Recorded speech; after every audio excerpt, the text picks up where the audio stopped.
7 de la mañana con 28 minutos, momento de hablar una vez más de la aprobación del presupuesto de ingresos y egresos del Estado 2013. Esto se llevó a cabo en el Congreso de la República el día de ayer. La bancada oficial y los aliados en el Parlamento de Urgencia Nacional lograron pasar esto, que ya es una ley para el próximo año que regirá las finanzas del Estado guatemalteco. Para hablar de este tema hemos invitado acá al estudio a Ricardo Barrientos. Él es parte del equipo del Instituto Centroamericano de Estudios Fiscales, ICEFI. Muy buen día, señor Barrientos. Buenos días, bienvenido. Buenos días. Han surgido muchas voces criticando el presupuesto 2013. Desde el punto de vista económico, estamos hablando en promedio de 67,000 millones de quetzales. Si hablamos de prioridades, está la prioridad del Estado enmarcada en las finanzas y la ruta que se le va a dar al dinero. Bueno, yo creo que este presupuesto aprobado el día de ayer ofrece luces y sombras. Nosotros hemos identificado aspectos positivos y algunos bastante preocupantes en cuanto a las prioridades. En realidad, una vez más se repite este problema que tenemos en la legislación que regula el presupuesto, y es que la gran mayoría del gasto es rígido. Entonces, el ministro de Finanzas, el Ejecutivo, el mismo Congreso no tiene mucho para dónde. Las leyes dicen que, por ejemplo, 5 de los 12 puntos porcentuales de la recaudación del IVA tienen destinos específicos. Luego, por ejemplo, tenemos el situado constitucional para las municipalidades, los aportes para la Universidad de San Carlos, etcétera, etcétera. Entonces, de alguna manera, alrededor del 92% de los ingresos ordinarios, de los ingresos corrientes que se presupuestan, todo ya tiene su camino y realmente no hay para dónde. De ese 8% que todavía hay margen de maniobra, creemos que este presupuesto evidencia un cambio de prioridades. En la administración anterior parecía haber sido el gasto social, los programas sociales. Ahora hay un incremento importante en la inversión gris, en la inversión pública en infraestructura. Y el problema es que en tanto en uno como en otro hay cuestionamientos sobre la transparencia. Lo que no nos gustó de este presupuesto, digamos, podemos hablar, quizá yo les propondría dos temas: el proceso que siguió y el contenido del presupuesto. En cuanto al proceso, este presupuesto se aprobó de espaldas a la ciudadanía. Se aprobó ayer. La Comisión de Finanzas Públicas y Moneda dictaminó y entregó el dictamen minutos antes de la sesión con la que se aprobó, y eso no está bien, ¿verdad? Claro que porque hubo no. sorpresas. Y este proceso es muy similar al que se llevó a cabo con la misma aprobación de la Ley de Actualización Tributaria. Dos temas que han llegado a causar enojo, por así decirlo, en la ciudadanía guatemalteca, porque al final es lo que va a estar represionando al mismo guatemalteco de a pie. Uno, porque con la Ley de Actualización Tributaria se le da mucho más poder a la Superintendencia de Administración Tributaria, tiene una mayor carga impositiva, y por el otro lado, ya con este mismo presupuesto, pese a que se aprobó de una manera express, no hay una garantía de leyes de transparencia que puedan llegar a decirle al guatemalteco: está bien, este dinero va a ser bien ejecutado, y aunque se esté destinando mucho más dinero en ministerios como el de Comunicaciones, por ejemplo, sabemos de que se va a emplear de buena manera. ¿Qué mensaje manda que se haya aprobado el presupuesto altísimo, de manera express, en un solo debate, sin haberse aprobado o ponerse de acuerdo en otros temas importantes de transparencia y anticorrupción? Ahí estamos claros. Incluso con la Ley de Actualización Tributaria, el dictamen de la Comisión de Finanzas se conoció una semana antes. Claro. Se lo entregaron minutos antes, y acá yo lo que diría es, efectivamente, el ICEFI planteó enfáticamente que antes de aprobar el presupuesto se debió haber aprobado la agenda de transparencia fiscal, que incluye el tema de enriquecimiento ilícito, algo ya que se ha dicho a la saciedad, el tema de secreto bancario, el tema de transparencia tributaria, ¿verdad? Solo Guatemala tiene pendiente este compromiso de estándar internacional. ¿Cómo es posible que la SAT no pueda verificar lo que está en las declaraciones de impuestos con la información que está en los bancos? Es decir, que la gente que tiene el dinero en la banca fuera de plaza, en la banca offshore, tiene privilegios.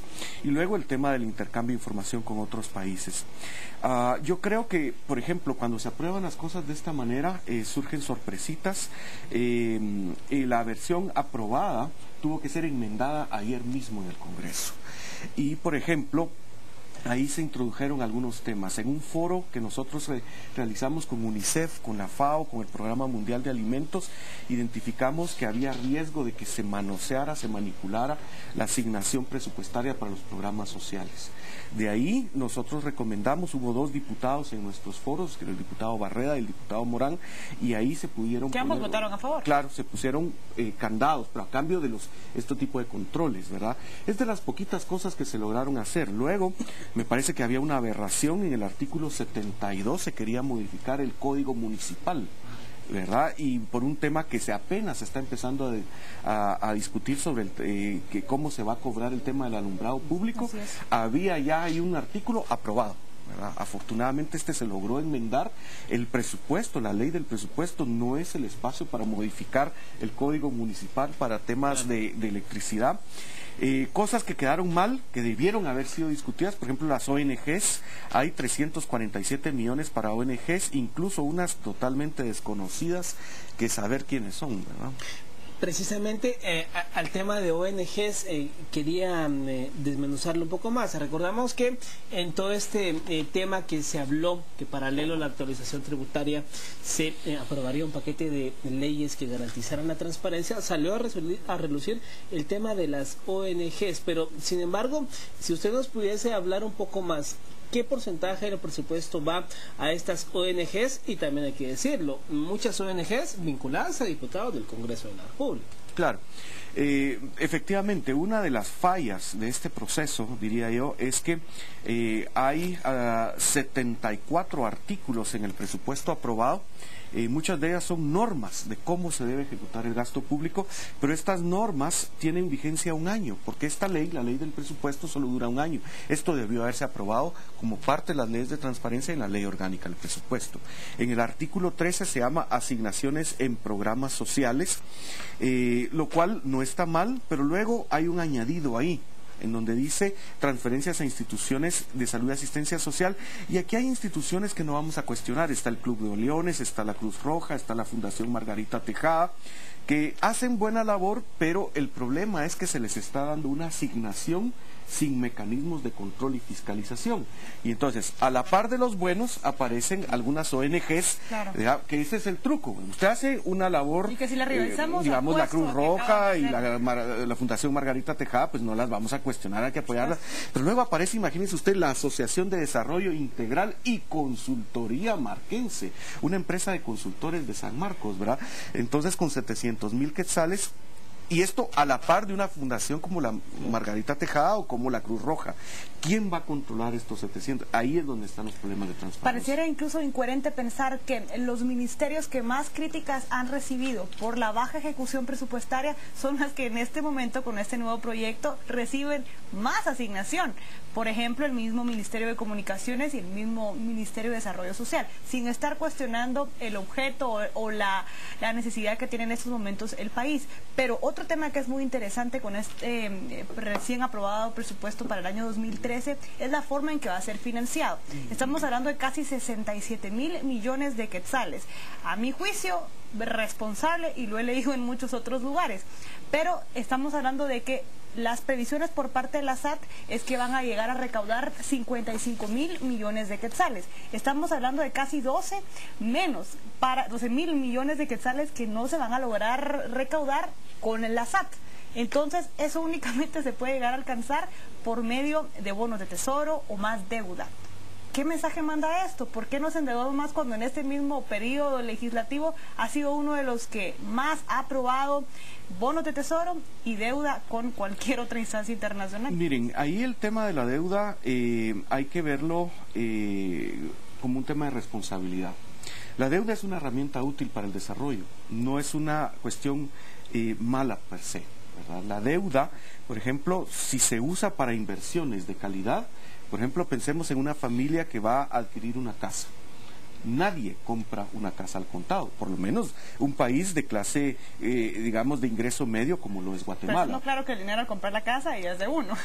Bueno, el dinero es de uno, pero generalmente una casa se compra, una inversión, se levanta una cosecha en una finca con deuda.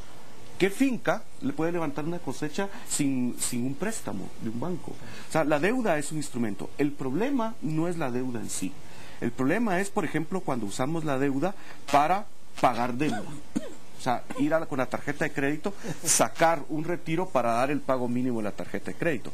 Ahí estamos mal. Entonces, yo creo que lo que hay que analizar es el destino del endeudamiento que trae este presupuesto, y lo que pasa es que no nos olvidemos, el entorno internacional